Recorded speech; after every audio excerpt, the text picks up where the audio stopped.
നമസ്കാരം സാർ.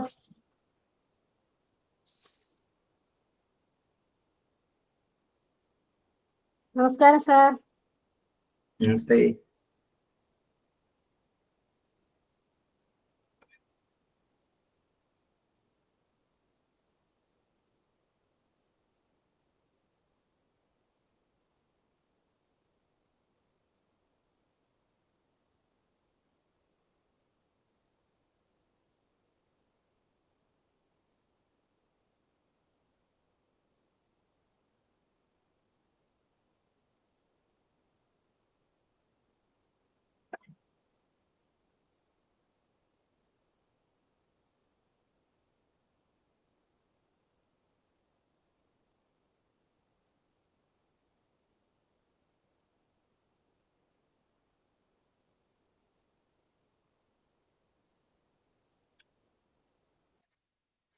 സാറേ, റെക്കോർഡിംഗ് തുടങ്ങിയിട്ട് ഇച്ചിരി നേരമായി. തുടങ്ങിയോ? തുടങ്ങി. ഓം സഹനാവവതു സഹനൗ ഭുനക്തു സഹ വീര്യം കരവാവഹൈ തേജസ്വിനാവധീതമസ്തു മാ വിദ്വിഷാവഹൈ. ഓം ശാന്തി ശാന്തി ശാന്തി. സമാദരണീയരായ എല്ലാ പഠിതാക്കൾക്കും വിനീതമായ പ്രണാമം. നമ്മൾ 6 ശ്ലോകം വരെയിലെടുത്ത് പഞ്ചമം 1-ാം അധ്യായം. അതെ, ഇനി 7. അഥഃ ഭഗവാനാദിദേവാം ഏതസ്യ ഗുണവിസർഗസ്യ പരിബന്ധനാനുധ്യാനം വ്യവസിത സകല ജഗദഭിപ്രായ ആത്മയോനിരഖില നിഗമ നിജ ഗണപരിവേഷ്ടിത സ്വഭവനാത് അവതതാരാം. മുമ്പ് പറഞ്ഞു വെച്ചത്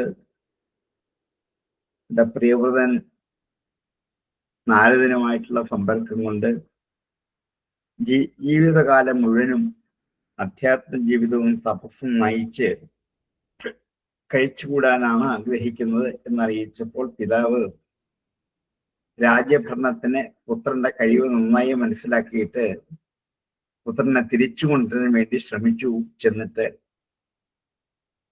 അപ്പം നാരദൻ പ്രിയവ്രതനെ ഉപദേശിച്ചു കൊണ്ടിരിക്കുന്നു. പിതാവ് ചെന്ന് നിർബന്ധിക്കുന്നു തിരിച്ചു വന്ന് രാജ്യം സ്വീകരിക്കണം. ആ സമയത്ത് അഥഹ അന്നേരമാകട്ടെ ഭഗവാൻ ആദിദേവ, ആദിദേവൻ ബ്രഹ്മാവ്, ആദ്യത്തെ ദേവൻ ബ്രഹ്മാവ്, ഏതസ്യ ഗുണവിസർഗസ്യ ഗുണങ്ങളുടെ ഗുണസൃഷ്ടിയുടെ വിസർഗം സൃഷ്ടി, ഗുണവിസർഗം ഗുണത്തിന്റെ സൃഷ്ടിയുടെ, ഈ ത്രിഗുണ സൃഷ്ടിയുടെ പരിബ്രഹ്മണ അനുധ്യാന വ്യവസിത സകല ജഗത് അഭിപ്രായ. ഗുണവിസർഗത്തിന്റെ ത്രിഗുണങ്ങളുടെ സൃഷ്ടിയുടെ പരിബ്രഹ്മണം, വളർച്ച, അഭിവൃദ്ധി. ആ പരിബ്രഹ്മണത്തെ പരിബ്രഹ്മണ അനുധ്യാന, അതിനെ നിരന്തരമായും ചിന്തിച്ചു കൊണ്ടിരിക്കുന്ന, ആ ചിന്തയിൽ അനുധ്യാന വ്യവസിത സകല ജഗത് അഭിപ്രായ, വ്യവസിതം അവസാനിച്ചിരിക്കുന്ന സകല ലോകങ്ങളിലെയും അഭിപ്രായത്തോടു കൂടിയവനായ ആദിദേവൻ. ഇത്രയും ബ്രഹ്മാവിനെ കൊടുത്ത വിശേഷങ്ങളാണ്. കാരണം ഭഗവാന്റെ നാഭിയിൽ നിന്നുണ്ടായ ആദ്യത്തെ പുത്രനാണ്, പ്രഥമ പുത്രനാണ് ആദിദേവൻ എന്നുകൊണ്ടാണ് വന്നത്. ജ്ഞാനസ്വരൂപനാണ് ഈ ബ്രഹ്മദേവൻ തന്നെ. പക്ഷേ ഗുണങ്ങളെ സൃഷ്ടിക്കൽ ബ്രഹ്മദേവന്റെയും കൂടി ഒരു കടമയായിട്ട് മാറി. അതിൻ്റെ അഭിവൃദ്ധി എല്ലാ ലോകങ്ങളും ആഗ്രഹിക്കുന്നുണ്ട് എന്ന് അറിഞ്ഞതുകൊണ്ട് ഗുണവിസർഗസ്യ പരിബ്രഹ്മണത്തിന് വേണ്ടി അനുധ്യാനം ചെയ്ത്, അങ്ങനെ ആ സ്വരൂപത്തെ ധ്യാനിച്ച് ചിന്തിച്ചിരിക്കുന്ന ആ ബ്രഹ്മദേവൻ വേദങ്ങളോടും മരീച്യാദികളായ പുത്രന്മാരോടും കൂടി സ്വസ്ഥാനമായി സത്യലോകത്തിന് പുറപ്പെട്ടു. അങ്ങനെ തൻ്റെ ആ ധ്യാനാവസ്ഥയ്ക്ക് ഒരു വിരാമമിട്ടിട്ട് വ്യവഹിത ജഗത് അഭിരാമ ജഗത് അഭിപ്രായ, ലോകത്തിന്റെ അഭിപ്രായത്തെ അറിഞ്ഞുകൊണ്ട് ആത്മയോനിഹി തന്നെത്താൻ ഉണ്ടായവനായ ബ്രഹ്മാവ് അഖില നിഗമ നിജ ഗണ പരിവേഷ്ടിത, അഖില നിഗമം എല്ലാ വേദങ്ങളും, നിഗമം വേദം, നിജഗണം തൻ്റെ കൂടെയുള്ള ദേവഗണങ്ങൾ, അവരാൽ പരിവേഷ്ടിതൻ ചുറ്റപ്പെട്ടവനായിട്ട് സ്വഭവനാത് ബ്രഹ്മലോകത്തു നിന്നും അവതതാര താഴേക്ക് ഇറങ്ങി. അവതരിക്കുക എന്ന വാക്കിന്റെ അർത്ഥം ഇറങ്ങുക, അവിടുന്ന് താഴേക്ക് ഇറങ്ങി എന്നർത്ഥം. ഈ സമയത്ത് സ്വന്തം കൊച്ചുമകനെ ഉപദേശിക്കാൻ വേണ്ടിയിട്ട് ബ്രഹ്മാവ് ബ്രഹ്മലോകത്തു നിന്നും താഴേക്ക് ഇറങ്ങി വന്നു. ഈ ആശ്രമത്തിലേക്ക്, നാരദ മഹർഷി ഉപദേശിക്കുന്ന സ്ഥലത്തേക്ക് ഇറങ്ങി വന്നു. അവിടെ ബ്രഹ്മാവ് കൊടുത്ത വിശേഷങ്ങളാണ്. ആദിദേവനാണ് താൻ ആ ത്രിഗുണങ്ങളുടെ ഭേദമനുസരിച്ച് സൃഷ്ടി ചെയ്തുകൊണ്ടേയിരിക്കുന്നു. ആ സൃഷ്ടിക്ക് അഭിവൃദ്ധി ഉണ്ടാക്കിക്കൊണ്ടേയിരിക്കണം എന്ന് സദാ ധ്യാനിച്ചു കൊണ്ടിരിക്കുമ്പോൾ ആ ധ്യാനാവസ്ഥയിൽ നിന്നും പിന്തിരിഞ്ഞിട്ട് ജഗത്തിന്റെ അഭിപ്രായത്തെ അനുസരിച്ച്, ലോകത്തിന്റെ അഭിപ്രായത്തെ അനുസരിച്ച് ആത്മയോനിയുമായ എല്ലാ വേദങ്ങളോടും കൂടി ചുറ്റപ്പെട്ടവനായി, സകല ദേവഗണങ്ങളോടും ചുറ്റപ്പെട്ടവനായിട്ട് സ്വന്തം ഭവനത്തിൽ നിന്നും, സ്വന്തം ഗൃഹത്തിൽ നിന്നും അവതതാര ഭൂമിയിലേക്ക് ഇറങ്ങി വന്നു. അഥഹ ഭഗവാനാദിദേവാം ഏതസ്യ ഗുണവിസർഗസ്യ പരിബ്രഹ്മണാനുധ്യാന വ്യവഹിത സകല ജഗത് അഭിപ്രായ ആത്മയോനിരഖില നിഗമ നിജഗണ പരിവേഷ്ടിത ഭവനാദവതാരാം.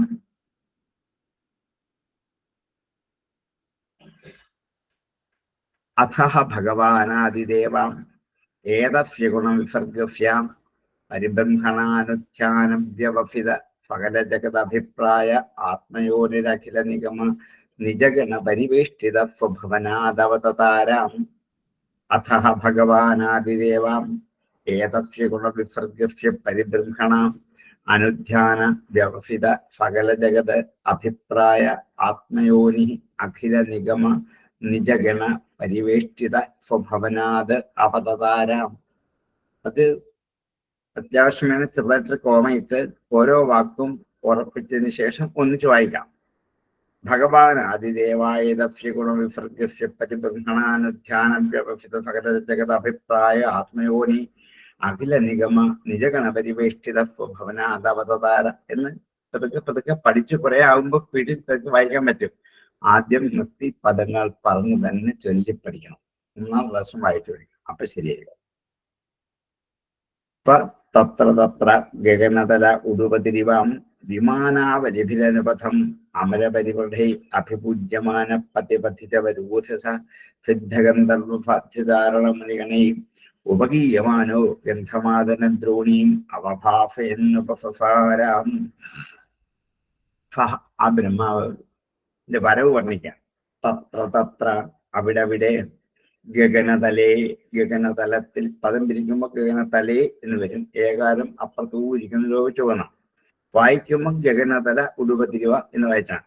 അർത്ഥം പറയുമ്പോൾ ഗഗനതലേ ആകാശത്തിൽ, ഉടുപതിരിവ ചന്ദ്രനെ പോലെ, ഉടു നക്ഷത്രം, ഉടുപതി നക്ഷത്രങ്ങളുടെ പതി ചന്ദ്രൻ, ഉടുപതിരിവ ചന്ദ്രൻ എന്ന പോലെ, വിമാനാവലിഭി അനേകം വിമാനങ്ങളുടെ കൂട്ടത്താൽ, അനുപഥം ഓരോ വഴിയും പിന്തുടർന്നുകൊണ്ട്, അമരപരിവൃഢൈഹി ദേവശ്രേഷ്ഠന്മാരാൽ, അഭിപൂജ്യമാന പൂജിക്കപ്പെട്ടുകൊണ്ട്, പത്തിപഥിച്ച വഴികളോടും, വരൂഥസഹ ഒന്നിച്ചു കൂടി ചേർന്ന, സംഘമായി തീർന്ന, വരൂഥം സംഘം കൂടിച്ചേരുന്ന, വരൂഥസഹ സിദ്ധ ഗന്ധർവ സാധ്യ ചാരണ മുനിഗണൈഹി ഉപഗീയമാന, സിദ്ധന്മാരാൽ, ഗന്ധർവന്മാരാൽ, സാധ്യന്മാരാൽ, ചാരണന്മാരാൽ, മുനിഗണങ്ങളാൽ ഉപഗീയമാന സ്തുതിക്കപ്പെട്ടുകൊണ്ട്, ഗന്ധമാദന ദ്രോണീൻ ഗന്ധമാദന പർവ്വതത്തിന്റെ താഴ്വര, ദ്രോണി എന്ന താഴ്വര, ഗന്ധമാദനദ്രോണിയും അവഭാസയൻ ശോഭിപ്പിക്കുമാറ് ഉപസർപ്പ അടുക്കലേക്ക് നാരദമുനിയുടെ അടുക്കിലേക്ക് എത്തി. നാരദൻ ഗന്ധമാദന പർവ്വതത്തിന് താഴ്വരയിലിരുന്നാണ് പ്രിയവ്രതന് ഉപദേശങ്ങൾ കൊടുത്തുകൊണ്ടേയിരിക്കുന്നത്. അപ്പം മുകളിൽ നിന്നുള്ള ബ്രഹ്മാവിന്റെ വരവ് കണ്ടാൽ ആകാശത്ത് ചന്ദ്രൻ എന്ന പോലെ ശോഭിച്ചു. നക്ഷത്രങ്ങളാൽ ചുറ്റപ്പെട്ട ചന്ദ്രനെ പോലെ ഒത്തിരി വിമാനങ്ങൾ താഴേക്ക് വരുന്നുണ്ട്. പല പല ദേവഗണങ്ങൾ, സംഘഗണങ്ങൾ ഓരോരോ വിമാനങ്ങളിൽ ബ്രഹ്മാവിനെ ചുറ്റിക്കൊണ്ടാണ് താഴേക്ക് വരുന്നത്. അപ്പം വളരെ ദൂരെ നിന്നായതുകൊണ്ട് ഈ വിമാനങ്ങളൊക്കെ നക്ഷത്രം പോലെ കാണത്തുള്ളൂ. പക്ഷെ ബ്രഹ്മാവിന്റെ വിമാനം മാത്രം ഇത്തിരി വലുതായതുകൊണ്ട് അത് ചന്ദ്രനെ പോലെ കാണാൻ പറ്റും. അതുകൊണ്ടാണ് ഗഗനതലെ ഉടുപതിരിവ, ചന്ദ്രനെ പോലെ വിമാനാവലിഭിഹി, വിമാനക്കൂട്ടങ്ങളാൽ, വിമാനങ്ങളുടെ സമൂഹത്തോടു കൂടിയ അനുപഥം, ഓരോ വഴികളിലും അമരപരിവൃഷൈ, ദേവശ്രേഷ്ഠന്മാരാൽ പൂജിക്കപ്പെട്ടുകൊണ്ട് വഴിയിൽ തോറും സംഘങ്ങളായിട്ട് ചേർന്ന് വന്ന സിദ്ധന്മാരെ, ഗന്ധർവന്മാര്, സാധ്യന്മാര്, ചാരണന്മാർ, മുനിഗണങ്ങൾ, ഉപദേവന്മാർ, മഹർഷിമാർ ഇവരൊക്കെ സ്തുതിക്കപ്പെട്ടുകൊണ്ട് ഗന്ധമാദന ദ്രോണിയും അവഭാഫയൻ ഉപസർപ്പ, ഗന്ധമാദന പർവ്വതത്തിന്റെ താഴ്വരയെ പ്രചോദിപ്പിക്കുമാറ് അടുത്തേക്ക് എത്തി. തത്ര ഗഗനതല ഉടുപതിരിവ വിമാനാവലിഭിരനുപഥമരബലിവൃഢൈ അഭിപൂജ്യമാന പഥ്യപഥിത വരൂഥസസിദ്ധഗന്ധർവസാധ്യധാരണമണിഗണൈ ഉപഗീയമാനോ ഗന്ധമാദനദ്രോണീം ഔഭാഫയൻ ഉപസർപ്പാം.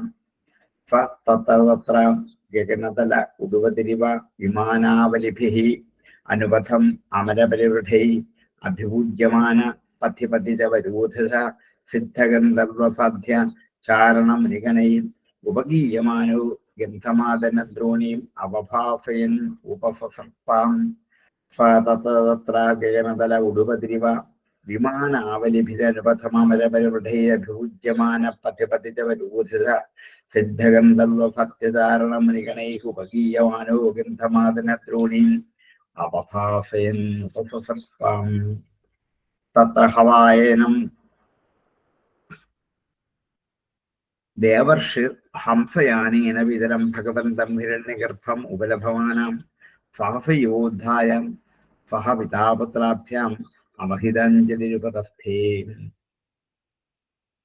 തത്ര ഹവ, അവിടെ ആകട്ടെ, ഏനം ദേവർഷി, ഈ ദേവർഷിയെ ഹംസയാനേന, ഹംസത്തിന്റെ പുറത്ത് യാത്ര ചെയ്തുകൊണ്ട്, ഹംസവാഹനത്തിൽ യാത്ര ചെയ്തുകൊണ്ട് വരുന്ന പിതരം ഭഗവന്തം, പിതാവായ ഭഗവാനെ, ഹിരണ്യഗർഭം ഉപലഭമാന, ബ്രഹ്മദേവൻ ഹിരണ്യഗർഭനാണ്. ഹിരണ്യം ച പ്രപഞ്ചം എന്നർത്ഥം. ഈ പ്രപഞ്ചത്തെ മുഴുവൻ തൻ്റെ ഉള്ളിൽ സൂക്ഷ്മ രൂപത്തിൽ ഗർഭിച്ചു നിൽക്കുന്നവൻ. അതുകൊണ്ട് ബ്രഹ്മാവിന് ഹിരണ്യഗർഭൻ എന്ന് പേരുണ്ട്. ഈ ബ്രഹ്മാവ് ഉൾപ്പെടെ പ്രപഞ്ചത്തെ മുഴുവൻ വിഷ്ണു ഉള്ളിൽ വഹിക്കുന്നുണ്ട്. വിഷ്ണുവിനും ഇതേ പേര് വരും. ഹിരണ്യഗർഭൻ വിഷ്ണുവിനെയും വിളിക്കും, ബ്രഹ്മാവിനെയും വിളിക്കും. ഇവിടെ ബ്രഹ്മാവാണ് ഉദ്ദേശിക്കുന്നത്, കാരണം വരുന്നത് ബ്രഹ്മാവാണല്ലോ. ഹിരണ്യഗർഭം ഉപലഭമാനഹ, ലഭിക്കപ്പെട്ടതുകൊണ്ട്, ഉപലഭമാനഹ, ലഭ്യമാനഹാണ് ലഭമാനയാക്കിയത്, ഉപലഭിച്ചത് കൊണ്ട്, അടുക്കൽ കണ്ടതുകൊണ്ട്. ഫഹഫായേവ ഉദ്ധായ, പെട്ടെന്ന് എഴുന്നേറ്റിട്ട്, ഫഹഫയോദ്ധായ, പെട്ടെന്ന് എഴുന്നേറ്റിട്ട്, ഫഹ പിതാ പുത്രാഭ്യാം അവഹിതാഞ്ജലി ഉപതസ്ഥേ. ഫഹപിത, പിതാവിനോടൊപ്പം പുത്രനോടും കൂടി, ഫഹഫ പെട്ടെന്ന്, ഫഹപിത പുത്രാഭ്യാം അവഹിതാഞ്ജലി കൈകൂപ്പിക്കൊണ്ട്, ഉപതസ്ഥേ സ്തുതിച്ചു എന്നർത്ഥം. അപ്പൊ ഗന്ധമാദനത്തിന് താഴ്വരയിൽ ഹംസവാഹനത്തിൽ എഴുന്നള്ളിയിരിക്കുന്ന ഭഗവാനെ കണ്ടപ്പോൾ, സ്വന്തം പിതാവിനെ കണ്ടപ്പോൾ, ജ്ഞാനസ്വരൂപനായ ആ ബ്രഹ്മദേവനെ കണ്ട നാരദമുനി, നാരദന്റെ പിതാവാണ്, മനുവിന്റെ പിതാവാണ്. അതാണ് പിതാവിനോടും പുത്രനായ പ്രിയവ്രതനോടൊപ്പം എഴുന്നേറ്റു. 3 പേരും എഴുന്നേറ്റു. ഇപ്പം സ്റ്റേജിൽ 3 പേരായുള്ളത്: നാരദൻ, പ്രിയവ്രതൻ, മനു. 3 പേരും ബ്രഹ്മാവ് ഹംസവാഹനത്തിൽ ഈ ഗന്ധമാദനത്തിന്റെ ദ്രോണിയിൽ എത്തി കണ്ടപ്പോൾ എഴുന്നേറ്റ് സ്തുതിച്ചു 3 പേരും. തത്ര ഹവായേനം ദേവർഷിർ ഹംസയാനേന പിതരം ഭഗവന്തം ഹിരണ്യഗർഭം ഉപലഭമാന ഫഹഫയോദ്ധായ ഫഹപിതാപുത്രാഭ്യാം അവഹിതാഞ്ജലി ഉപതസ്ഥേ. തത്ര ഹവായേനം ദേവർഷിർ ഹംസയാനേന പിതരം ഭഗവന്തം ഹിരണ്യഗർഭം ഉപലഭമാന ഫഹഫയോദ്ധായ ഫഹപിതാപുത്രാഭ്യാം അവഹിതാഞ്ജലി ഉപതസ്ഥേ.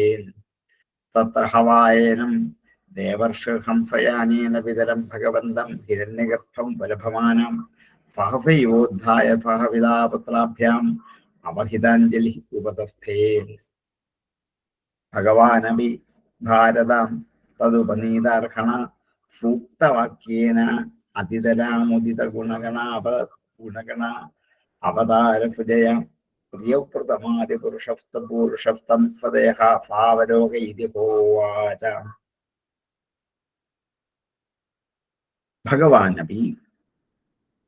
ഭഗവാൻ ആകട്ടെ, ഹേ ഭാരത സംബോധനയാണ്. ഭരതകുലത്തിൽ ജനിച്ചവനെ. തത് ഉപനീത അർഹണ, ആ ബ്രഹ്മദേവനാകട്ടെ തന്റെ പുത്രന്മാരാൽ അർപ്പിക്കപ്പെട്ട പൂജാദ്രവ്യങ്ങളോടെ ഉപനീത അർഹണ, ഉപനീതം അടുക്കിലേക്ക് കൊണ്ടുവന്ന് സമർപ്പിച്ചത്. അർഹണ പൂജാവിധി. സൂക്തവാക്യേന, മധുരവാക്കിനാൽ. ഇവിടെ സൂക്തത്തിന് ഫു ഉക്തം എന്നേ ഉള്ളൂ, നന്നായി പറഞ്ഞത് എന്നുള്ളൂ, മറ്റേ വേദസൂക്തം അല്ല. സൂക്തവാക്യേന, നല്ല വാക്കുകൊണ്ട്, അതിതരാം, ഏറ്റവും അധികം, ഉദിത ഗുണഗണ അവതാരഭുജയ, ഉദിതമായ അല്ലെങ്കിൽ പറയപ്പെട്ട ഉണ്ടായ ഗുണാവതാരങ്ങളോടും, ഉദിത ഗുണഗണ അവതാര, അപ്പോൾ ഉദിതമായ ഗുണക്കൂട്ടങ്ങളുടെ അവതാരങ്ങളോട് കൂടിയവനും ഭുജയങ്ങളോട് കൂടിയവനുമായ ആ പ്രിയവ്രതം ആദിപുരുഷ, ആ പ്രിയവ്രതനോട് ആദിപുരുഷനായ ബ്രഹ്മാവ് തം അവനോട് ദയോടുകൂടി ആഭാവലോക ഒരു പുഞ്ചിരിയോട് നോക്കിക്കൊണ്ട് ഇതിഹ ഉവാച ഇങ്ങനെ പറഞ്ഞുപോലും. പരമപുരുഷനായ അല്ലെങ്കിൽ അവിടെ പരമപുരുഷന്റെ പുത്രനായ ബ്രഹ്മദേവൻ നാരദമുനി സമർപ്പിച്ച പൂജാദ്രവ്യങ്ങളൊക്കെ സ്വീകരിച്ചു. അത് ഉപനീത അർഹണ. നാരദൻ സമർപ്പിച്ച പൂജകൾ ഒക്കെ സ്വീകരിച്ചിട്ട് തന്റെ ഉത്കൃഷ്ടങ്ങളായ ഗുണങ്ങളെയും അവതാരങ്ങളെയും സർവോത്കൃഷ്ടമായിട്ട് മധുരവാക്യങ്ങളാ വർണ്ണിക്കുന്നത് കേട്ട് സന്തോഷിച്ചു. ഇതായിരുന്നു സ്തുതിച്ചത്. ഉദിത ഗുണഗണ അവതാര ഭുജയ, പറയപ്പെട്ട ഗുണഗണങ്ങളെയും ആ ഗുണഗണങ്ങളുടെ അവതാരം അതിനെ പുറത്തേക്ക് കൊണ്ടുവരലും, അങ്ങനെയാണല്ലോ സൃഷ്ടി, ഗുണഗണങ്ങളുടെ അവതാരമാണ്. അതുകൊണ്ട് ജയിച്ചിരിക്കുന്നവനുമാണ് അങ്ങ് എന്ന് ഉള്ള ആ സ്തുതികൾ കേട്ട് പ്രിയവ്രതം ആദിപുരുഷഹത്തം തം പ്രിയവ്രതം, ആ പ്രിയവ്രതനോട് ആദിപുരുഷനായ ആ ബ്രഹ്മദേവൻ ദയോടുകൂടി പുഞ്ചിരിയോടുകൂടി ഇങ്ങനെ പറഞ്ഞു. ഭഗവാനഭിഭാരതാം തദുപനീതാർഹണ സൂക്തവാക്യേന അതിതരാം ഉദിത ഗുണഗണ അവതാരഭുജയ പ്രിയവ്രതം ആദിപൂരുഷസ്തം ഫദയ ഹാഫ അവലോക ഇതി ഹോവാച. ഭഗവാനപി ഭാരതാ തദുപനീതാർഹണ സൂക്തവാക്യേന അതിതരാമുദിത ഗുണഗണ അവതാരഭുജയ പ്രിയവ്രതമാദിപൂരുഷസ്തം ഫദയ ഹാഫ അവലോക ഇതി ഹോവാച. ഭഗവാനപി ഭാരതാം തതുപനീതാർഹണ സൂക്തവാക്യേന അതിതരാമുദിത ഗുണഗണ അവതാരഭുജയ പ്രിയവ്രതമാദിപൂരുഷപ്തം പദയ ഹാഫാവലോക ഇതിഹോവാചാം. ശ്രീ ഭഗവാൻ വാചം. ഈ ഭഗവാന്റെ വാക്കുകളാണ്. ഭഗവാൻ ഇവിടെ ശ്രീ ഭഗവാൻ എന്ന് പറഞ്ഞിരിക്കുന്നത് ബ്രഹ്മാവിന്റെ വാക്കുകളാണ്. നിബോധ താതേതമൃതം ബ്രവീമി മാഫൂയിതും ദേവമർഹസ്യ പ്രമേയം വയം ഭവസ്തേ തതേഷമഹ തത ഏഷമഹർഷിർ വഹാമ സർവേ വിവശായഷ്യതിഷ്ടം. നിബോധ അറിയൂ. താത എന്നുള്ളത് പുത്രനെ, മകനെ, വത്സ എന്നുള്ളതിന് പല സംബോധനയാണ്. സംസ്കൃത ഭാഷയിൽ താത എന്നുള്ള വാക്ക് പിതാവിനെയും വിളിക്കും, പുത്രനെയും വിളിക്കും. കുഞ്ഞേ എന്ന് വിളിക്കുന്നതിന് പകരം ഉള്ള ഒരു വാക്കാണ് താത എന്നുള്ളത്. ലാളന കൊണ്ട്, ആദരവ് കൊണ്ടൊക്കെ വിളിക്കുന്ന ഒരു വാക്കാണ് താത. ഇതം അമൃതം, ഇതം ഋതം ബ്രവീമി, താതേതം ഋതം ബ്രവീമി. ഹേ താത, വത്സ, ഇതം നിബോധ, ഇത് കേട്ടാലും എന്താണ്? ഋതം ബ്രവീമി, ഞാൻ സത്യം പറയാം. താത ഇതം നിബോധ ഋതം ബ്രവീമി. അവിടെ മൃതം എന്ന് വായിക്കരുത്. വായിച്ചു വരുമ്പോ മൃതം എന്ന് വായിച്ചങ്ങ് പോകും. ആരറിയുന്നു? നമുക്കറിയത്തില്ല, കേൾക്കുന്നവർക്കും അറിയത്തില്ല, ആർക്കും അറിയത്തില്ല. അതുകൊണ്ട് ഒരു കുഴപ്പമില്ല. ഭഗവാന് മാത്രം അറിയാം, ബാക്കി ആരും അതറിയില്ല. അവിടെ മൃതം എന്നൊക്കെ വായിച്ചു പോയാൽ അങ്ങനെ വേഗം സ്ത്രീകൾ വായിച്ചു പോകില്ലേ? നമുക്ക് പോകും. നിബോധതാതേതമൃതം എന്നവിടെ ഋതം എന്നതിന് ഋകാരത്തിന് സ്ട്രെസ് ചെയ്ത് പറഞ്ഞാൽ കേൾക്കുന്നവർക്ക് അറിവുള്ളവരാണെങ്കിൽ വിചാരിക്കും ഇത് നന്നായിട്ട് വായിച്ചു പഠിച്ച ആളാണ് എന്ന് തന്നെ വിചാരിക്കും. നിബോധതാതേതമൃതം ബ്രവീമി, ഋതം ബ്രവീമി, ഞാൻ സത്യം പറയുന്നു.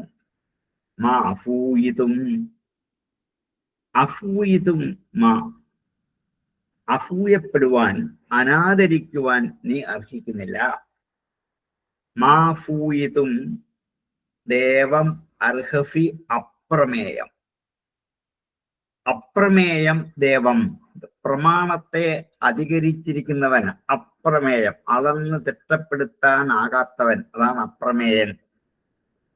അപ്രമേയം ദേവം അഫൂയിതും മാ അർഹഫി. അപ്രമേയനായ ദേവനെ ആർക്കും അളന്ന് മഹത്വം തിരിച്ചറിയാനാവാത്തതായ ആ ദേവന്റെ വാക്യത്തെ ഒരിക്കലും നിഷേധിക്കരുത്, അനാദരിക്കരുത്, അതിനോട് അസൂയ കാണിക്കരുത്. ഭഗവാന്റെ വാക്ക് കേൾക്കണം, വിശ്വസിക്കണം. മാ അഫൂയിതും ദേവം അർഹസ്യ പ്രമേയം, അപ്രമേയം ദേവം അഫൂയിതും മാ അർഹസി. വയം ഭവസ്തേ തതേഷ മഹർഷി, വയം ഞങ്ങളും, ഭവഃ ശിവനും, തേ തത ഏഷ മഹർഷി, ഞങ്ങളും ശിവനും, ഏഷ തേ തതഃ, ഈ നിന്റെ പിതാവ്. തതഃ എന്നുള്ളത് താത എന്നാണ്. പക്ഷെ ഇവിടെ ഉച്ചാരണ സ്വരത്തിന് വേണ്ടിയും ഇതിനു വേണ്ടിയും ഋഷിക്ക് അവകാശമുണ്ട്. താതനെ തത എന്ന് വിളിക്കാൻ അവകാശമുണ്ട്. അതുകൊണ്ട് ഇവിടെ തതഃ എന്നുവെച്ചാൽ അതിൽ നിന്ന് എന്നല്ല അർത്ഥം, താതൻ എന്നർത്ഥം. തേ തേ തതഃ, നിന്റെ പിതാവ്. ഏഷ തേ തത, ഈ നിന്റെ പിതാവ്. മഹർഷിമാരായിരിക്കുന്നവരെയും സർവേ വഹാമ, എല്ലാവരും വഹിക്കുന്നു, വിവശാഹ, വിവശരായിട്ട്, യഫ്യദിഷ്ട, യാതൊരു ഭഗവാന്റെ ഇഷ്ടത്തെ, ആജ്ഞയെ വഹിക്കുന്നവരാണ്.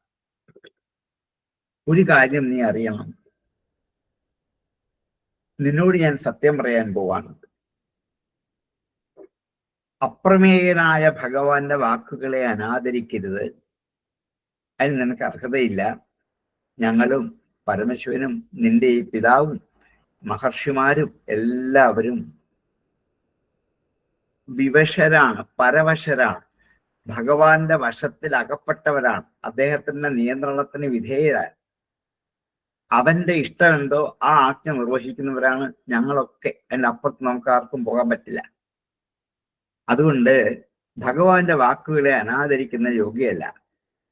ഇത് ഞാൻ പറയുന്ന സത്യമാണ്. ഞങ്ങളൊക്കെ ഇതിനെ അനുസരിച്ച് ജീവിക്കുന്നവരാണ്. ഞങ്ങളൊക്കെ വശകന്മാരാണ് എന്ന് തിരിച്ചറിയൂ. ഇവിടെ മുതൽ ബ്രഹ്മാവിന്റെ ഉപദേശമാണ്. എന്താണ്? മനുഷ്യജീവിതം കർമ്മങ്ങൾ അനുഷ്ഠിക്കാനുള്ളതാണ്. അതനുഷ്ഠിച്ച് പൂർണ്ണമാക്കി തന്നെ പോകണം, ഇടയ്ക്ക് നിർത്തിപ്പോകരുത് എന്ന് യുക്തിഫമായിട്ട് ബ്രഹ്മാവ് തന്നെ ഉപദേശിക്കാൻ പുറപ്പെട്ടതാണ്. നിബോധതാതേതമൃതം ബ്രവീമി മാഫൂയിതും ദേവമർഹ്യ പ്രമേയം വയം ഭവസ്തേ തതേഷ മഹർഷി വഹാമഫർവേ വിവശായിഷ്യദിഷ്ടം. നിബോധതാതേതമൃതം ബ്രവീമി മാഫൂയിതും ദേവമർഹ്യ പ്രമേയം വയം ഭവസ്തേ തതേഷ മഹർഷി വഹാമഫർവേ വിവശായിഷ്യദിഷ്ടം. നിബോധതാതേതമൃതം ബ്രവീമി മാഫൂയിതും ദേവമർഹ്യ പ്രമേയം വയം ഭവസ്തേ തതേഷ മഹർഷി വഹാമഫർവേ വിവശായിഷ്യദിഷ്ടം.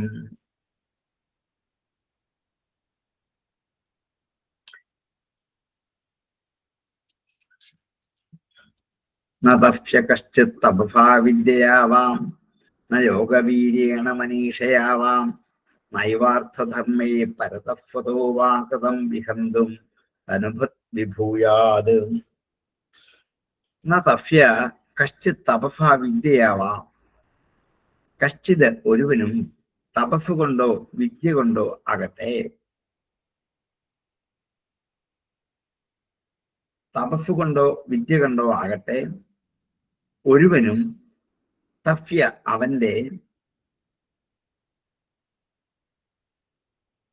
തപസ് കൊണ്ടോ വിദ്യ കൊണ്ടോ യോഗവീര്യേണ യോഗശക്തി കൊണ്ടോ മനീഷയാവ സ്വന്തം ബുദ്ധി കൊണ്ടോ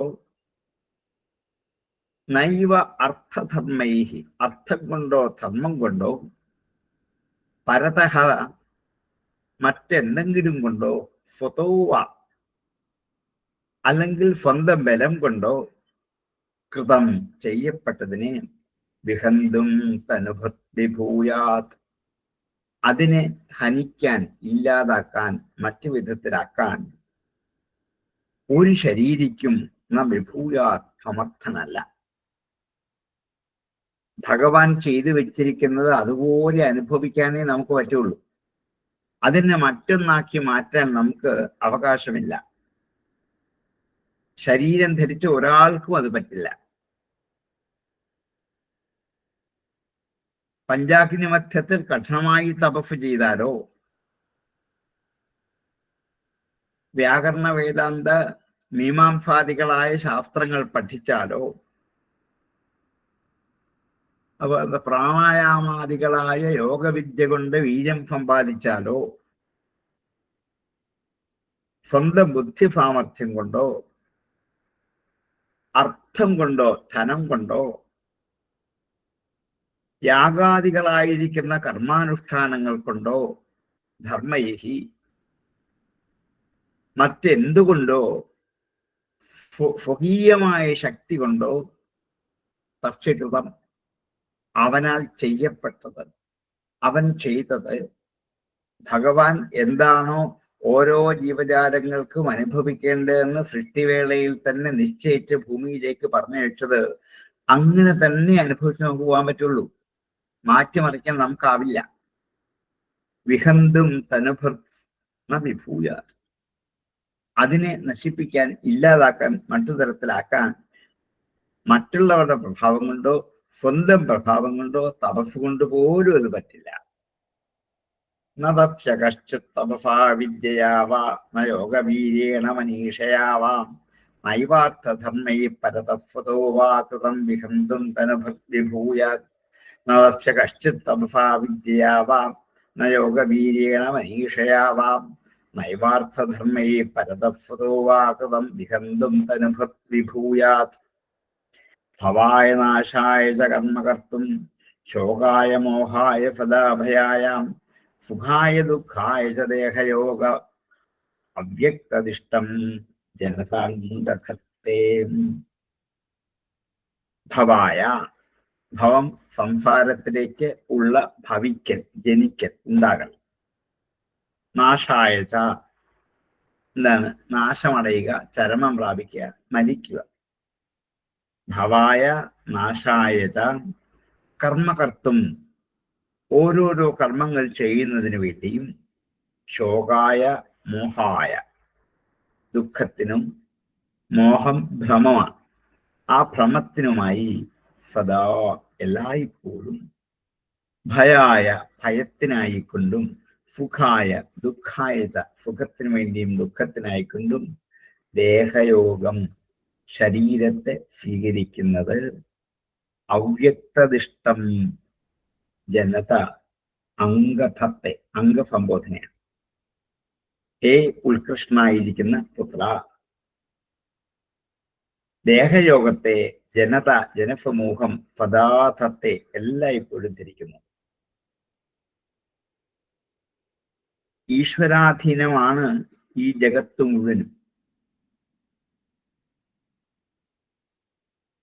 ഒരു മനുഷ്യൻ ശരീരം സ്വീകരിച്ചാൽ അവൻ പരാധീനനാണ്, സ്വാധീനൻ അല്ല. സ്വന്തം ചിന്തകൾ അനുസരിച്ച് മുഴുവൻ പ്രവർത്തിക്കാൻ പറ്റില്ല. ചിന്തിക്കാം, പക്ഷെ പ്രവർത്തിക്കുന്നത് മറ്റൊരില്ലായി.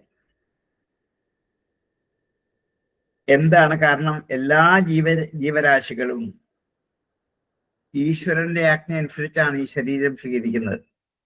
നമ്മൾക്കൊക്കെ ശരീരം കിട്ടിയത് നമ്മളാരും നേരത്തെ അപേക്ഷ കൊടുത്ത് ചോദിച്ചു വാങ്ങിച്ചൊന്നുമല്ല. എനിക്ക് ഇന്ന കാലത്ത്, ഇന്ന സമയത്ത്, ഇന്നിടത്ത് ഇന്നാരായിട്ട് ജനിക്കണം എന്നൊന്നും ചോദിച്ചിട്ടൊന്നുമല്ല.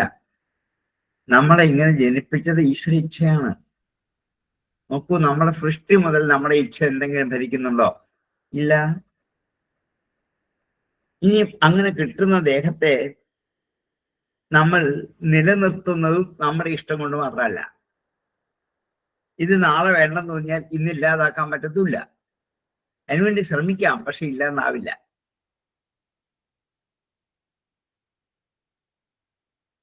അതേപോലെ ജനിക്കാനും മരിക്കാനും നമ്മളുടെ ഇച്ഛയല്ല അവിടെ കാരണം.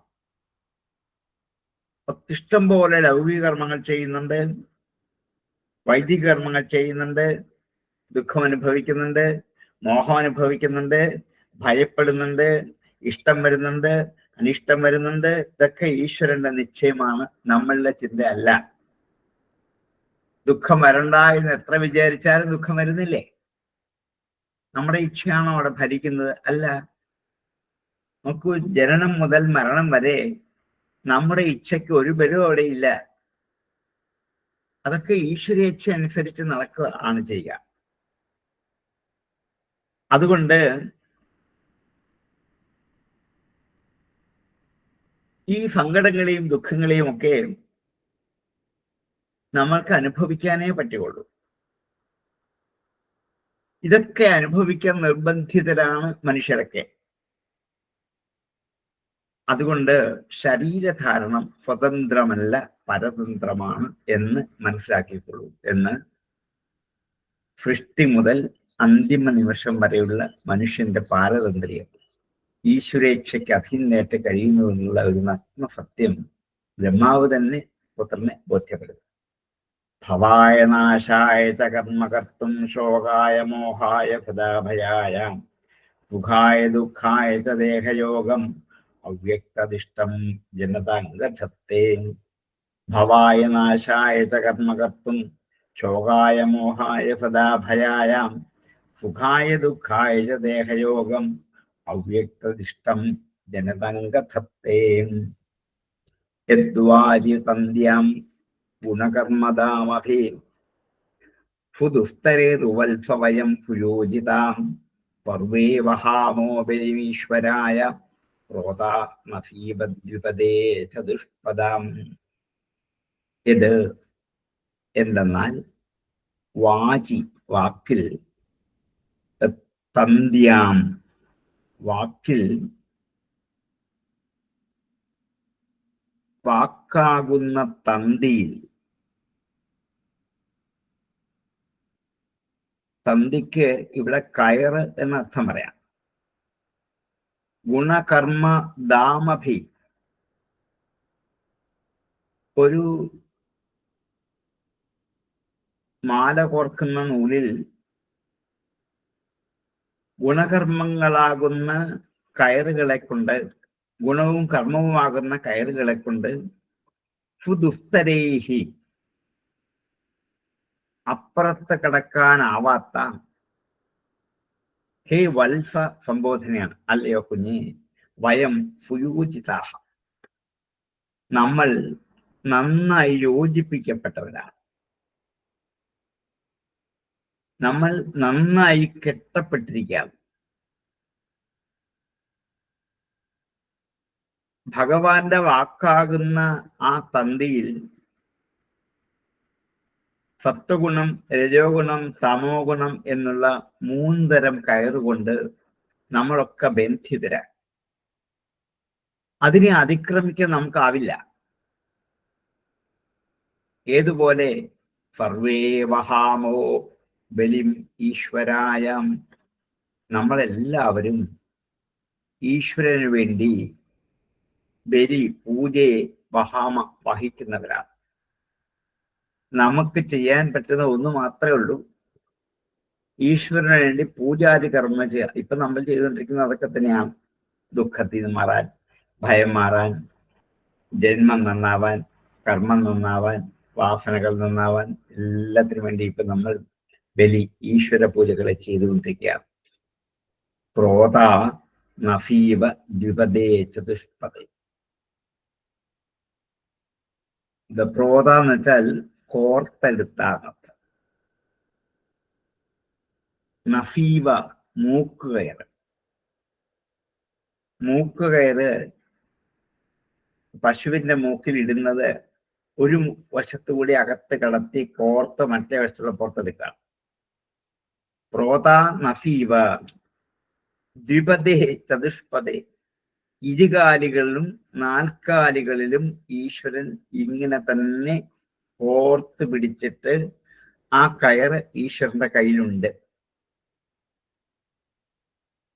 അപ്പം ആ കയറ് ഒന്ന് പിടിച്ചാൽ മൂക്കുകയറിട്ട പശു ചാടിപ്പോവാതെ അധീനതയിൽ നിൽക്കുന്നത് പോലെ നമ്മളൊക്കെ ഈശ്വര നിശ്ചയമാകുന്ന മൂക്കുകയറുകൊണ്ട് ബന്ധിതരാണ്. ഈശ്വരൻ തന്നെ ഈ ബന്ധത്തെ മോചിപ്പിക്കാൻ പറ്റുള്ളൂ, അല്ലേ? മൂക്കുകയറിന്റെ പിടിവിട്ട് നമ്മളെ ഒന്ന് സ്വതന്ത്രമാക്കണമെങ്കിൽ നമ്മൾ വിചാരിച്ചെങ്കിലല്ലേ ആ 4 കാലിയെ വിടാൻ പറ്റുള്ളൂ. 4 കാലികളും ഇരുകാലികളും അങ്ങനെയാണ്. നമ്മൾ 4 കാലികളെ കെട്ടി ഇങ്ങനെ കയറിട്ട് പിടിച്ചോണ്ട് പോകും. നമ്മളെയും അങ്ങനെ കെട്ടി കയറിട്ട് പിടിച്ചോണ്ട് നടക്കുകയാണ് ആര്? ഈശ്വരൻ. നമ്മളത് അറിയുന്നില്ലല്ലോ. 4 കാലികളെ കെട്ടിക്കൊണ്ട് നടക്കാൻ നമുക്കറിയാം. പക്ഷേ നമ്മളും ഇതുപോലെ ഈശ്വരന്റെ മൂക്കുകയർ കൊണ്ട് ബന്ധിക്കപ്പെട്ടവരാണ്. പക്ഷെ നമുക്കത് കാണാൻ പറ്റില്ല എന്ന് മാത്രം. ഈ കാര്യം നമ്മൾ അറിയുന്നില്ല. ഈ കെട്ടറത്തു പോകാൻ നമുക്ക് ശക്തിയില്ല. അതുകൊണ്ട് വാഹനത്തിൽ കെട്ടിയിരിക്കുന്ന കുതിരകളൊക്കെ, അതുപോലെ കാള മുതലായ 4 കാലികൾ മടി കൂടാതെ പ്രവൃത്തി ചെയ്താൽ അവയെ കെട്ടഴിച്ച് പുല്ലും വെള്ളവും കൊടുത്ത് വിശ്രമിക്കാൻ വിടും ആരെ? ഇതിനുള്ള മസ്തൻ. അല്ലാതെ എന്തെങ്കിലും വികൃതികൾ കാണിച്ചാൽ അപ്പൊ എന്ത് ചെയ്യും? അത് കയറുകൊണ്ട് മുറുക്കി കെട്ടി നിശ്ചലമായിട്ട് അതിനെ നിർത്തും. അല്ലെങ്കിൽ തൻ്റെ ഇച്ഛയ്ക്ക് അനുസരിച്ചിട്ടാണ് ഈ കുതിരയും കാളയും പ്രവർത്തിക്കുന്നതെന്ന് ബോധ്യമുണ്ടെങ്കിൽ അപ്പൊ തന്നെ സന്തുഷ്ടനായിട്ട് കെട്ടയച്ചു വിട്ട് പുല്ല് കൊടുത്ത് വെള്ളം കൊടുത്ത് അതിനെ വിശ്രമിപ്പിക്കാൻ ചെയ്യും. ഇതുപോലൊരു കാരുണ്യം മനുഷ്യർക്കുണ്ടാകുന്നത് പോലെ ഈശ്വരനും ജീവസമൂഹത്തെ അനുഗ്രഹിക്കാൻ കരുണയുണ്ടാകുമ്പോൾ അല്ലാതെ ഇതിൽ നിന്നും നമുക്ക് നിവൃത്തി ലഭിക്കുന്നതല്ല എന്ന് ഉദാഹരണങ്ങൾ ബോധ്യപ്പെടുകയാണ്.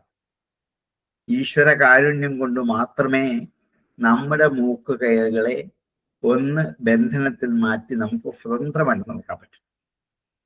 ഇപ്പൊ നമ്മൾ സ്വാതന്ത്ര്യം അനുഭവിക്കുന്നതല്ല, അസ്വതന്ത്രമാണ്, പരതന്ത്രമല്ല. ഈശ്വരന്റെ മൂക്കുകയറ് നമ്മുടെ മൂക്കിൽ കെട്ടിയിട്ട് ഈശ്വരൻ പിടിച്ചുകൊണ്ടിരിക്കുകയാണ്.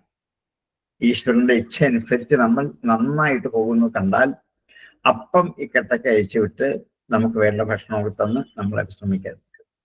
നമ്മളും അങ്ങനെ ചെയ്യുന്നത് നാൽക്കാലികൾ വരെ. നമ്മൾ നാൽക്കാലികളെയാണ് ചെയ്യുന്നത്. ഈശ്വരൻ ഇരുകാലികളെയും നാൽക്കാലികളെയും എല്ലാ ജീവജാലങ്ങളെയും അങ്ങനെയാണ് ചെയ്യുന്നത്. യദ്വാജിതന്ത്യം ഗുണകർമ്മതാമഭിഫുദുസ്തരേ വത്സവയം സുയോജിത സർവേ മഹാമോപരിമീശ്വരായ പ്രോതാ നഭീവദ്രുപദേ ചതുഷ്പദം. യദ്വാജിതന്ത്യം ഗുണകർമ്മതാമഭിഫുദുസ്തരേ വത്സവയം സുയോജിത സർവേ മഹാമോപരിമീശ്വരായ പ്രോതാ നഭീവദ്രുപദേ ചതുഷ്പദ. യദ്വാജിതന്ത്യം ഗുണകർമ്മതാമഭിഫുദുസ്തരേ വത്സവയം സുയോജിതാ സർവേ വഹാമോപരിമീശ്വരായ പ്രോതാ നഭീവദ്രുപദേ ചതുഷ്പദ.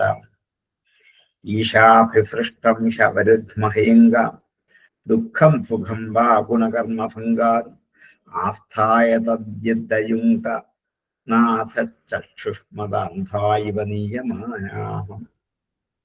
ഈശാഭിസൃഷ്ടം ഈശ്വരനാൽ സൃഷ്ടിക്കപ്പെട്ടത്, നൽകപ്പെട്ടത്.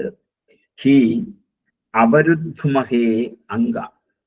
അംഗ സംബോധനയാണ്. ശ്രേഷ്ഠനായുള്ള പുത്ര. അവരുദ്ധുമഹേ അനുസരിക്കുന്നു. ഹി തീർച്ചയായിട്ടും ഈശ അഭിസൃഷ്ടം അവരുദ്ധുമഹേ. ഹി ഹ്യവരുദ്ധുമഹേ. ഹി അവരുദ്ധമഹേ. അവരുദ്ധമഹേ അവരോധിക്കപ്പെട്ടവരായിട്ട് അനുസരിക്കുന്നു നമ്മളൊക്കെ. ദുഃഖം സുഖം വാ രണ്ടും നമ്മൾ അനുഭവിച്ചേ പറ്റൂ. അല്ല വേറെ വഴിയില്ലല്ലോ. ദുഃഖം വന്നാൽ ദുഃഖം അനുഭവിക്കണം, സുഖം വന്നാൽ സുഖം അനുഭവിക്കണം. എന്തുകൊണ്ടാണ്? ഗുണകർമ്മഭംഗാത്.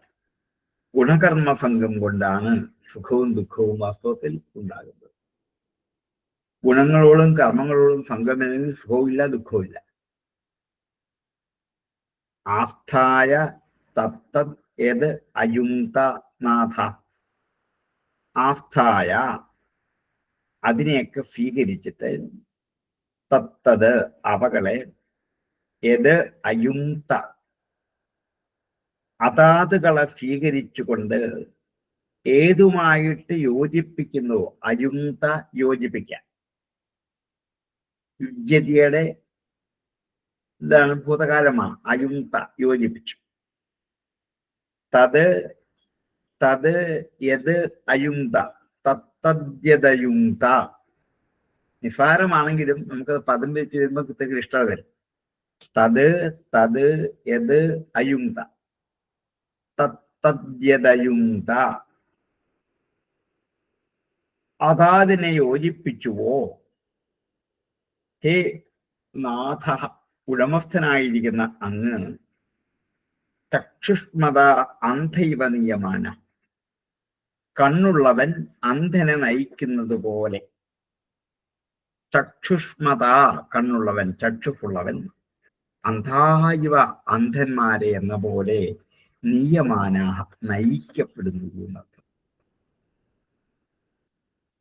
ഇനിയും സുഖഭോഗങ്ങൾ അനുഭവിക്കാനും നമ്മൾക്ക് സ്വാതന്ത്ര്യമില്ല എന്ന് ഉദാഹരണ സഹിതം ഉപദേശിക്കാം. സത്വരജസ്തംസുകളായിരുന്ന ഗുണങ്ങള് ജന്മാന്തര കർമ്മവാസനകൾ അനുസരിച്ച് അതാത് കർമ്മങ്ങൾ ചെയ്തിട്ട് ആ കർമ്മത്തിന് ഉചിതമായ ദുഃഖമോ സുഖമോ എന്തെങ്കിലും അനുഭവിച്ചുകൊണ്ട് നമ്മൾ ഇവിടെ ജീവിക്കാനേ പറ്റുകയുള്ളൂ. അതാത് സുഖങ്ങളെ അനുഭവിക്കുന്നതിന് ഉചിതമായ സ്ഥാനത്തിൽ ഭഗവാൻ നമ്മളെ ജനിപ്പിക്കുകയും ചെയ്യും. അതുകൊണ്ടാണ് ഞാൻ ഒരു വലിയ സമ്പന്നന കോടീശ്വരനെ വീട്ടിൽ ജനിച്ചില്ലല്ലോ, അല്ലെങ്കിൽ ഞാൻ എന്താണ് ഏറ്റവും വലിയ സ്ഥാനം വഹിക്കുന്ന മന്ത്രിമാരുടെ പ്രധാനമന്ത്രിമാരുടെ സ്ഥാനത്ത് ഞാൻ ജനിച്ചില്ലല്ലോ. കാരണം അതാത് സുഖങ്ങളെ അനുഭവിക്കാൻ ഉചിതമായ സ്ഥാനത്തിൽ നമ്മെ നിയോഗിക്കുന്ന ഭഗവാൻ ജോലിയാണ്. തത്തത് ഇത് അയുക്ത. അതാത് സ്ഥാനങ്ങളിലേക്ക് നിയോഗിക്കുന്ന ഭഗവാനാണ്, നമ്മളല്ല. അങ്ങനെയാണ് നമുക്കിതൊക്കെ വന്നു ചേർന്നത്. എന്നിട്ട് അങ്ങനെ ജനിപ്പിച്ച് അതിന് ഉചിതമായ സുഖദുഃഖങ്ങൾ നൽകുന്നു. ആരും സുഖദുഃഖങ്ങൾ അനുഭവിക്കുന്നവരാണ്. കോടീശ്വരനും ഉണ്ട്, ദുഃഖമുണ്ട്, സുഖമുണ്ട്. പ്രസിഡന്റ്, പ്രധാനമന്ത്രി, ഇവർക്കെല്ലാം സുഖമുണ്ട്, ദുഃഖമുണ്ട്. താപസന്മാർക്കും ഉണ്ട്, സുഖമുണ്ട്, ദുഃഖമുണ്ട്. അത് ഏതുപോലെയാണ്? കണ്ണ് കാണാത്തവരുടെ കൈ പിടിച്ച് നടത്തിക്കൊണ്ടുപോകുന്ന കണ്ണ് കാണുന്നവനെ പോലെ. എവിടെ വസിക്കണം, എവിടെ നിൽക്കണം എന്ന് നിശ്ചയിക്കുന്നത് അന്ധനല്ല, അയാളെ നയിച്ചു കൊണ്ടുപോകുന്നതല്ല. അയാൾക്ക് പറ്റില്ലല്ലോ. അപ്പൊ കണ്ണ് കാണുന്നവൻ അന്ധനെ പിടിച്ചു കൊണ്ടുവിട്ടാ ഇവിടെ നിൽക്കാം നമുക്ക് എന്ന് പറഞ്ഞ് അയാളുടെ നിർദ്ദേശം അനുസരിച്ച് അവിടെ നിൽക്കുക. ഇനിയും പോവാം എന്ന് അയാൾ പറഞ്ഞാൽ പോവുക. ഇതുപോലെയല്ലേ വാസ്തവത്തിൽ നമ്മളൊക്കെ. അതുകൊണ്ട് സുഖോചിതമായൊരു സ്ഥാനം കണ്ടുപിടിക്കാനും നമുക്കാവില്ല. നമ്മളൊക്കെ അന്ധന്മാരാണ്, അശക്തന്മാരാണ്. നമ്മളെ നയിക്കുന്ന കണ്ണു കാണുന്ന ഈശ്വര സത്ത മാത്രമാണ്. നാൽക്കാലികൾക്ക് വെള്ളം കുടിക്കാനും ഭക്ഷണം കൊടുക്കുന്നതും ഒക്കെ അതിന് ഉടമസ്ഥരാണ്. അവർ വിചാരിക്കുമ്പോ അല്ല. നമ്മൾ സമയം നിശ്ചയിച്ചിട്ടുണ്ട്, ഇന്ന സമയത്തൊക്കെ ഇന്നവർക്ക് ചെയ്യണം, അതനുസരിച്ചല്ലേ ചെയ്യുക, അല്ലാതെ അല്ലല്ലോ.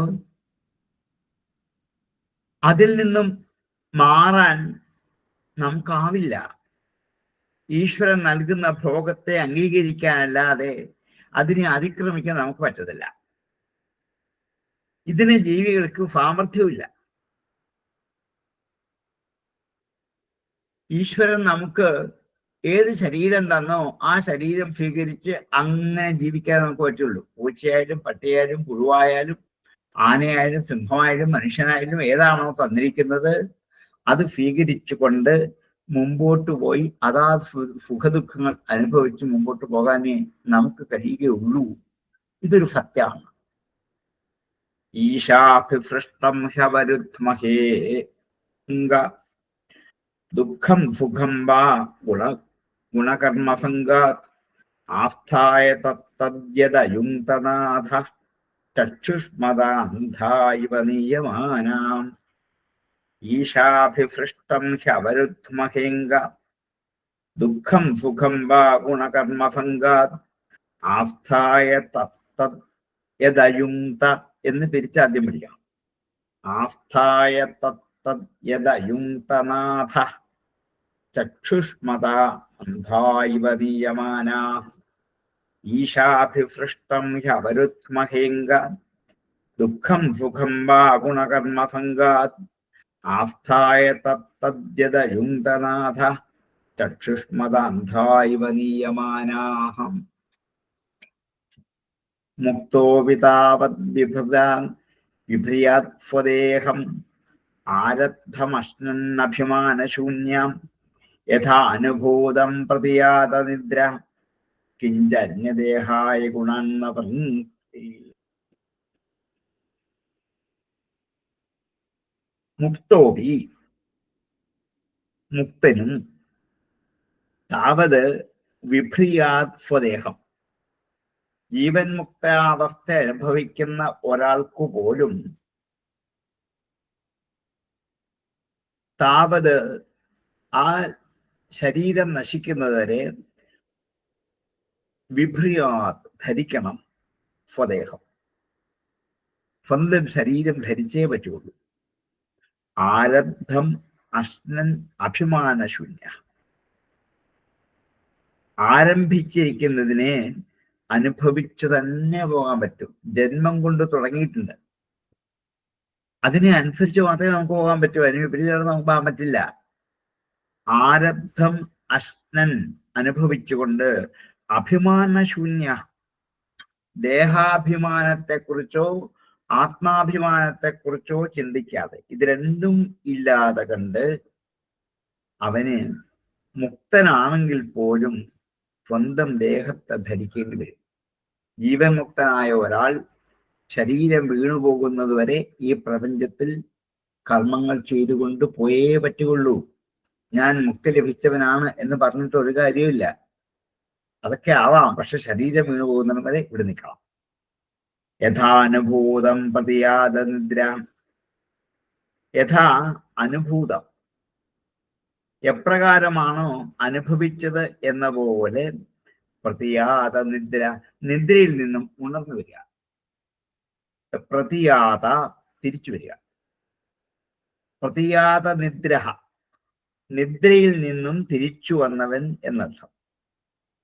ഉറക്കത്തിൽ നിന്നും ഉണർന്നു വന്നവൻ.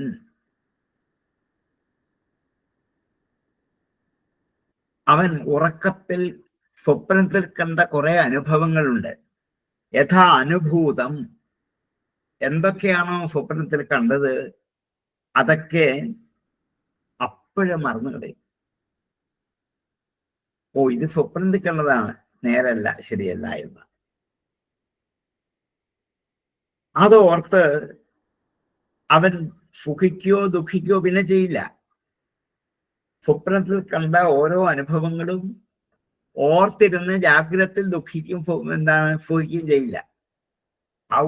സ്വപ്നത്തിൽ എന്ത് സുഖങ്ങൾ അനുഭവിച്ചു, ഇതാ ഇപ്പോഴും ഇതൊക്കെ അനുഭവിക്കാം എന്ന് വിചാരിക്കാൻ പറ്റില്ല. അതോടെ കഴിഞ്ഞു.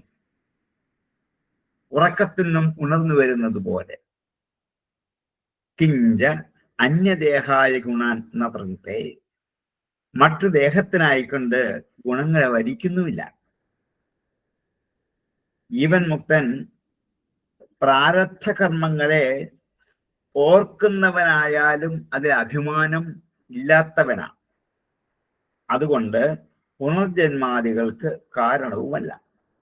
പക്ഷേ എന്നാലും പ്രാരബ്ധ കർമ്മങ്ങൾ അനുസരിച്ച് തൻ്റെ ദേഹത്തെ സ്വീകരിച്ചതും സുഖദുഃഖങ്ങളുടെ അനുഭവവും ജ്ഞാനികൾക്ക് പോലും ഒഴിവാക്കാൻ പറ്റില്ല. അപ്പൊ പിന്നെ അജ്ഞാനികളുടെ കാര്യം പറയേണ്ടതുണ്ടോ? ജീവൻ മുക്തനായ ജ്ഞാനികൾക്ക് പോലും അതിൽ നിന്ന് പിന്തിരിഞ്ഞു പോകാൻ പറ്റില്ല. അപ്പൊ പിന്നെ മറ്റൊരാളുടെ കാര്യം പറയാനില്ലല്ലോ.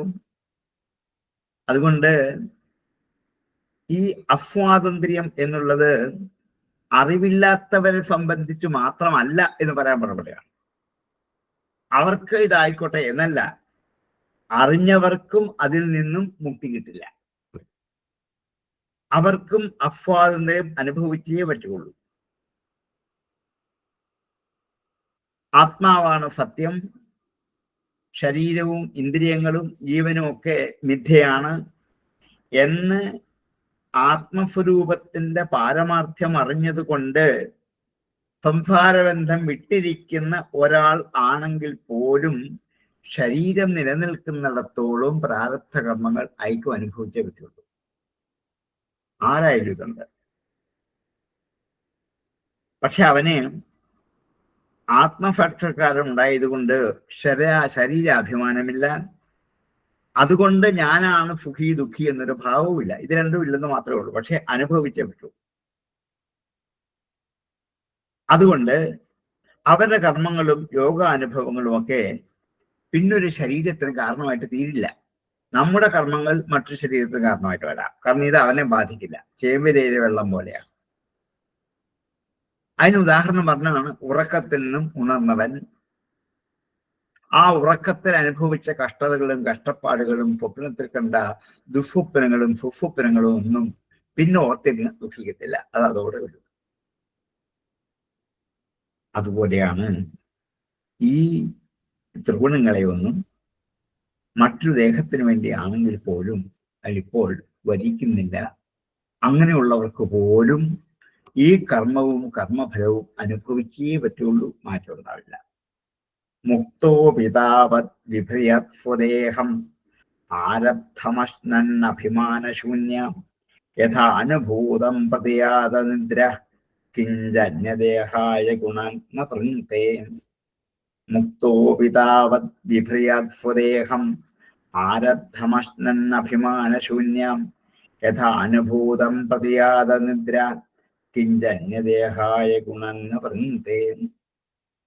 മുക്തോപി താവത് വിഭ്രിയത് സ്വദേഹം ആരബ്ധമശ്നന്നഭിമാനശൂന്യം യഥാ അനുഭൂതം പ്രതിയാത നിദ്ര കിഞ്ചന്യദേഹായ ഗുണാൻ ന വൃന്ദേ. ആ ഉപദേശം തീർന്നില്ല. 5-8 ശ്ലോകത്തിൽ കൂടിയാണ് ഈ കർമ്മം കൊണ്ടുള്ള അസ്വാതന്ത്ര്യത്തെ, ഇനി ഒരു 3 ശ്ലോകം കൂടി ഉണ്ട്. നമുക്ക് ഇന്നത്തെ തീരില്ല. നമുക്ക് തൽക്കാലം ഇവിടെ ഉപസംഹരിക്കാം. എന്നിട്ട് ഈ പഠിച്ച ഭാഗത്ത് നിന്ന് ആർക്കെങ്കിലും സംശയങ്ങളുണ്ടെങ്കിലോ എന്തെങ്കിലും ക്ലാരിഫിക്കേഷൻ ആവശ്യമുണ്ടെങ്കിലോ ഒക്കെ ഇപ്പൊ ചോദിച്ച് നമുക്ക് 2 മിനിറ്റ് ചർച്ച ചെയ്ത് ഉപസംഹരിക്കാം. സാറേ, ഭഗവാൻ മൂക്കുകയറി കിട്ടണ്ടെന്ന് പറഞ്ഞിട്ട് ഈ ആൾക്കാർ ദുഷ്ടത്തരം ചെയ്യുമ്പോ എന്തിനാ നിയന്ത്രിക്കാത്തത്? ദുഷ്പനം ദുഷ്ടത്തരം ചെയ്യല്ലേ ആൾക്കാർ? മൂക്കുകയർ ഇട്ടിട്ടുണ്ടെന്നല്ലേ പറയുന്നത് നമുക്കെല്ലാം ഭഗവാന്? മൂക്കുകയറിട്ട് ആ പിടിയിലാണ് നമ്മൾ നിൽക്കുന്നത്. പക്ഷെ ദുഷ്ടന്മാര് എന്തിയാ നിയന്ത്രിക്കാത്ത മൂക്കയർ വലിച്ച്? നമ്മള് ജാഗ്രതയിലല്ലോ സ്വപ്നം കാണുന്നേ. ആണോ? അല്ല, ജാഗ്രതയിലാണെങ്കിൽ നിയന്ത്രണം ഉണ്ടാവും. ഈ സ്വപ്നത്തിൽ ഒന്നും പിന്നെ ജാഗ്രതയിലേക്ക് വരുന്നേ ഇല്ല. ജാഗ്രത ആണ് നമ്മുടെ ജീവിതം, സ്വപ്നമല്ല. അതിനെയാണ് നിയന്ത്രിക്കുന്നത്. സ്വപ്നത്തെയോ സുഷുപ്തിയോ അല്ല.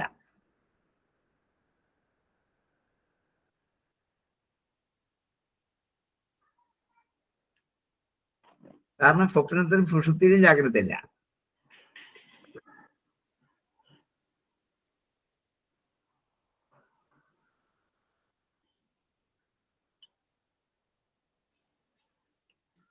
സാറേ, നമ്മൾ ചെയ്ത കർമ്മങ്ങൾ തന്നെയല്ലേ ഈ മൂക്കുകാരായി നമ്മളെ ബന്ധിച്ചിട്ടിരിക്കുന്നത്? അതെ അതെ, അതിൽ നിന്ന് ആർക്കും മാറാൻ പറ്റില്ല എന്നാണ് പറഞ്ഞുകൊണ്ട് വരിക. അത് തീർന്നു കഴിയുമ്പോൾ നമ്മൾ മോചിതരാകും. അത് അനുഭവിച്ച്, ആ കർമ്മങ്ങളുടെ ഫലങ്ങൾ അനുഭവിച്ച് കഴിയുമ്പോൾ, അത് അനുഭവിച്ച് തീരുന്ന വരെ ഈ ശരീരം നിലനിൽക്കും. അതുകൊണ്ടല്ലേ എത്രയോ പേര് വെന്റിലേറ്ററില് അല്ലെങ്കിൽ ഐസിയുയിലും ആശുപത്രിയിലൊക്കെ ആയിട്ട് 10, 8, 10, 15 വർഷം കിടക്കേണ്ടി വരിക. അല്ലെ? ബന്ധുക്കളും നാട്ടുകാരും ഡോക്ടർമാരും വീട്ടുകാരൊക്കെ വിചാരിക്കും ഈശ്വര ഈ ജീവനൊന്ന് പോയി കിട്ടിയാൽ മതിയെന്ന്. പക്ഷെ പോവില്ല. അതിന് കാരണം അത് തന്നെയാ.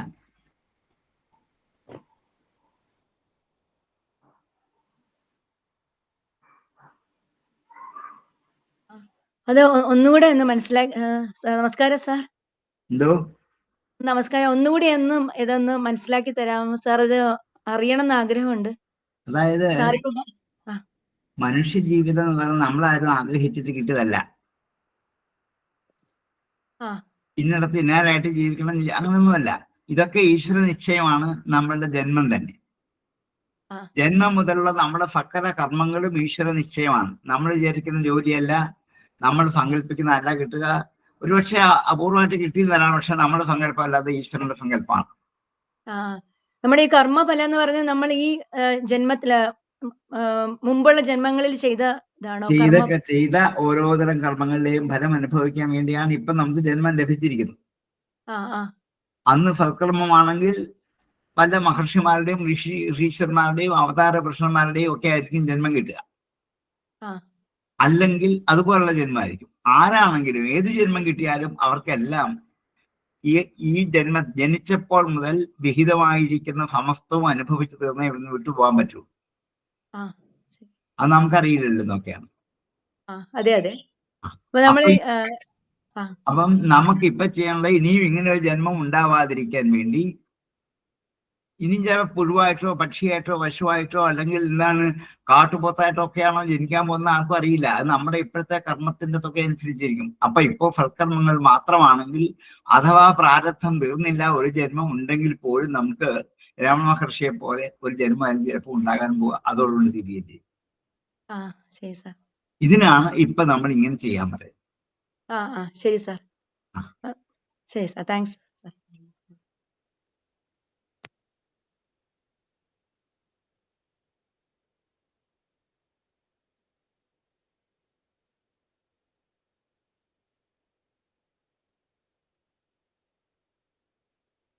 സാർ, നമ്മള് അസ്വതന്ത്രരാണ് അല്ലേ? അതല്ലേ പറഞ്ഞു വെച്ചത്. നമുക്ക് സ്വാതന്ത്ര്യമേ ഇല്ല. നമ്മൾ വെറുതെ അഭിമാനിക്കുന്നല്ലേ? അഭിമാനിക്കുകയാണ്. ദേഹാഭിമാനം കൊണ്ട് തോന്നുക നമ്മൾ സ്വതന്ത്രരാണെന്നും അറിവുള്ളവരാണെന്നും. അതെ, എന്നിട്ട് കൊണ്ട് നടക്കുകയാണ് ഇങ്ങനെ. എന്നിട്ട് അത്രേ ഉള്ളൂ. അറിവ് അത്രേ ഉള്ളൂ. കണ്ണുള്ളവൻ കണ്ണില്ലാത്തവനെ കൊണ്ട് നടക്കുന്ന പോലെ കയറിട്ട് അനന്തൻ കെട്ടി അന്ധനെ വലിച്ചുകൊണ്ട് നടക്കുന്നു. കൊണ്ടുപോകുന്നു മാത്രമേ ഉള്ളൂ. ഇതറിഞ്ഞുകൊണ്ട് ഈ സമയത്തും ഈശ്വരനെ സമർപ്പിച്ച് ജീവിക്കാമെങ്കിൽ ഇനി തീർച്ചയായും ഒരു ജന്മത്തെ അല്പസ്വല്പം ഭേദം കിട്ടിയേക്കും, ഇല്ലേ? ഇത്രയേ ഉള്ളൂ. തീർച്ചയായും അതൊന്ന് ബോധ്യപ്പെടുത്താനാണ് നമ്മളോട് ഇത്രയൊക്കെ ബോധ്യപ്പെടുത്തുക മാത്രമാണ്. ഈ ബ്രഹ്മാവ് വളരെ കൊത്തപ്പാട് ഉപദേശിക്കുന്നത് ഇത് മുഴുവനാണ്. അതെ, നല്ല ഒരു തത്വസംഹിതയാണ് ജീവിതത്തിൽ നല്ല നമ്മൾ ഉപദേശം. അതെ അതെ അറിയേണ്ട തത്വം തന്നെ ഇതാ ഇങ്ങോട്ട് തന്നിരിക്കുകയാണ് ഭഗവാൻ. അതെ അതെ അതെ അതെ, നീ അറിഞ്ഞിട്ട് ജീവിച്ചോ, ഇനി നിനക്ക് ഇഷ്ടമുള്ള പോലെ ചെയ്തു. ഇതാ സംഭവിച്ചിരിക്കുന്നത്. അത്രേ ഉള്ളൂ. അതെ, വളരെ സന്തോഷമായി അത് കേട്ടപ്പോൾ. അതെ, അത് മനസ്സിലാക്കുമ്പോൾ നമുക്ക് നല്ലൊരു സമാധാനം കിട്ടുന്നുണ്ട് സാർ. ഇങ്ങനെ നമ്മൾ ഈ തത്വങ്ങളൊക്കെ മനസ്സിലാക്കി പോകുമ്പോഴത്തേക്കിനും അതെ, നമുക്കൊരു ലക്ഷ്യം അപ്പോൾ ഉണ്ടാകും. ഇതുവരെയുള്ള നമ്മുടെ ജന്മത്തിന്റെ ഒരു തുകയെ കുറിച്ച് നമുക്ക് ചിന്തിക്കാനും ഇനി എങ്ങനെ മുമ്പോട്ട് പോകണമെന്ന് പ്രേരിപ്പിക്കാനും ഈ വാക്കുകൾ പ്രയോജനപ്പെടുന്നുണ്ട്. അതെ സാർ. പിന്നെ ഓരോരുത്തരും ഇങ്ങനെ കഷ്ടതകൾ അനുഭവിക്കുന്നല്ലോ എന്ന് നമുക്ക് കാണുമ്പോൾ ആരെങ്കിലും അയ്യോ അതെന്താണ് അങ്ങനെ, അതെന്തുകൊണ്ട് ഇങ്ങനെ വരുന്നു. മഹായോഗികൾ പോലും ഈ കഷ്ടത അനുഭവിക്കുന്നുണ്ട്. അതുകൊണ്ടാണ് ജീവൻ മുക്തന് പോലും ഇതൊക്കെ അനുഭവിച്ചു തീർത്തേന്ന് പോകാൻ പറ്റുമെന്നാണ്. അതെ അതെ അതെ അതെ. അപ്പൊ നമുക്ക് അതിന്റെ പൊരുൾ മനസ്സിലാക്കുമ്പോ ഒരു സമാധാനം ഒരു ഇത് കിട്ടുന്നുണ്ട്.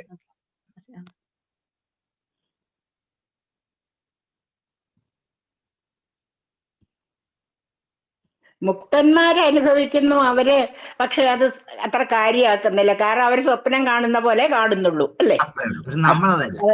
അതെ, അവരനുഭവിക്കുന്നുണ്ട്, അവരും അനുഭവിക്കുന്നുണ്ട്. കർമ്മഫലം തീരോളം വേണമല്ലോ. അവരെ അത് ബാധിക്കത്തില്ല. അവരത് കണ്ട സ്വപ്നം പോട്ടെ എന്ന് വിചാരിക്കും. നമ്മളത് പിടിച്ചോണ്ടിരുന്ന അയ്യോ എനിക്ക് ഇങ്ങനെ വന്നല്ലോ, അങ്ങനാണല്ലോ ഇങ്ങനാണല്ലോ എന്ന് വേദനിക്കുക. അത് അപ്പോഴേ തള്ളിക്കളയണം. അത്രേ ഉള്ളൂ. നമ്മളെ ബാധിക്കില്ല, എന്റെ ദേഹത്ത് പറ്റില്ല എന്ന് എന്ത് വന്നാലും വരട്ടെ.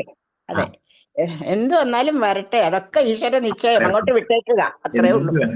ഇതൊക്കെ അനുഭവിച്ച് തീർത്താണ് ഞാൻ ഇവിടുന്ന് പോകേണ്ടത് എന്ന് നന്നായിട്ട് ഉറപ്പിച്ചു പോയാൽ ഒരു വിഷമവുമില്ല. എന്ത് വലിയ കഷ്ടത വന്നാലും സന്തോഷമായി അതിനൊക്കെ അനുഭവിക്കാൻ പറ്റും.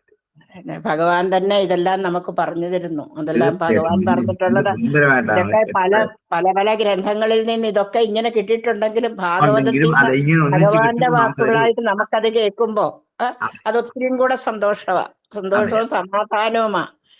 പറയേണ്ടവൻ തന്നെ ഇത് പറഞ്ഞല്ലോ ഇങ്ങനെ. ഈ 5-8 ശ്ലോകത്തിൽ എത്ര വിദഗ്ധമായിട്ടാണ്. അതെ അതെ, വളരെ വളരെ സന്തോഷമായി. അതും ഓരോന്നിനും ഓരോ ഉദാഹരണം കൊടുക്കുന്നുണ്ട്. സമാധാനം. അതെ അതെ, ഓരോ അവസ്ഥയ്ക്കും ലൗകികമായ ഉദാഹരണം കാട്ടി നമ്മളെ ബോധ്യപ്പെടുത്തിയിട്ടാണ് മുമ്പോട്ട് പോകും. അവിടെയാണ്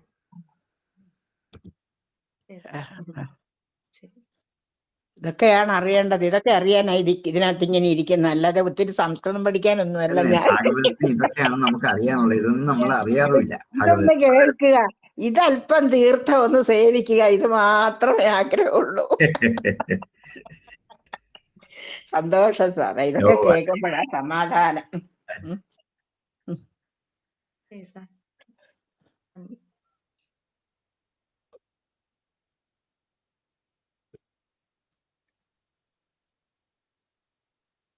ആർക്കും സംശയങ്ങളില്ലെങ്കിൽ ഇപ്പൊ സംസാരിക്കാം.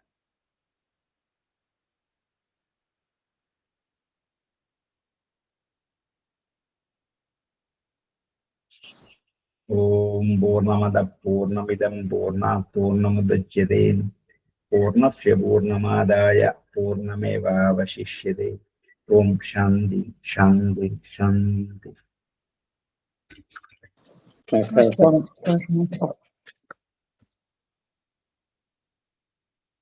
നമസ്കാരം സാർ.